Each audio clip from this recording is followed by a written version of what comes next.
नहमदुहु व नुसल्ली व नुसल्लिम अला रसूलिल करीम अम्मा बाद फ़अऊज़ु बिल्लाहि मिनश शैतानिर रजीम बिस्मिल्लाहिर रहमानिर रहीम अल्लाहु रब्बु मुहम्मदिन सल्लल्लाहु अलैहि वसल्लम नहनु इबादु मुहम्मदिन सल्लल्लाहु अलैहि वसल्लम हुज्जतुल इस्लाम इमाम मुहम्मद गज्जाली अलैहि रहमातुर रिज़वाনের किताब মুকাশিফাতুল কুলুবের মধ্যে আছে হযরত ফুজাইল বিন আইয়াজ রহমতুল্লাহ আলাইহির নিকট জিজ্ঞাসা করা হইল, হে আবু আলী, আদমি কখন নেকবক্ত হয়?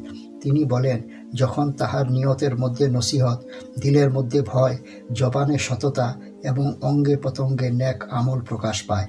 আল্লাহ তাআলা শবে মেরাজে নবী পাক সাল্লাল্লাহু তাআলা আলাইহি ওয়াসাল্লামকে বলেন, হে আহমদ সাল্লাল্লাহু তাআলা আলাইহি ওয়াসাল্লাম, যদি আপনি সমস্ত লোকের মধ্যে বেশি ফরেজগারি অর্জন করতে চান তবে দুনিয়ার বাসনা ছেড়ে দিয়ে আখিরাতের বাসনা কামনা করুন।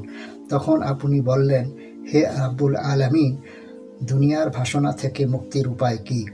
উত্তরে আল্লাহ পাক বলেন, দুনিয়ার মাল যতটুকু প্রয়োজন, খানা পিনা ও পরনের জন্য ততটুকু গ্রহণ করুন, অতিরিক্ত জমা করবেন না এবং সর্বদা জিকিরে থাকুন। নবী করিম সাল্লাল্লাহু তাআলা আলাইহি ওয়াসাল্লাম বললেন, সর্বদা জিকিরে কেমন করে থাকব?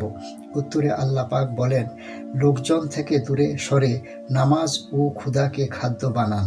নবী পাক সাল্লাল্লাহু তাআলা আলাইহি ওয়াসাল্লাম বলেন, দুনিয়া থেকে দূরে সরা শরীর ও জানের সজীবতা এবং দুনিয়ার বাসনা হয়রানি ও পেরেশানি। দুনিয়ার মোহাব্বত সমস্ত খারাপির মূল এবং দুনিয়ার বাসনা মুক্ত সমস্ত ভালাই ও বরকতের কারণ। আল্লাহ পাক আমাদের অন্তর থেকে দুনিয়ার মোহাব্বত দূরীভূত করে দিয়ে আমাদের অন্তরে আল্লাহ ও আহলে বায়াতের মোহাব্বত আমাদের অন্তরে দান করুন। আমিন ও আখিরুদ দাওয়ানা আনিল হামদুলিল্লাহি রাব্বিল আলামিন।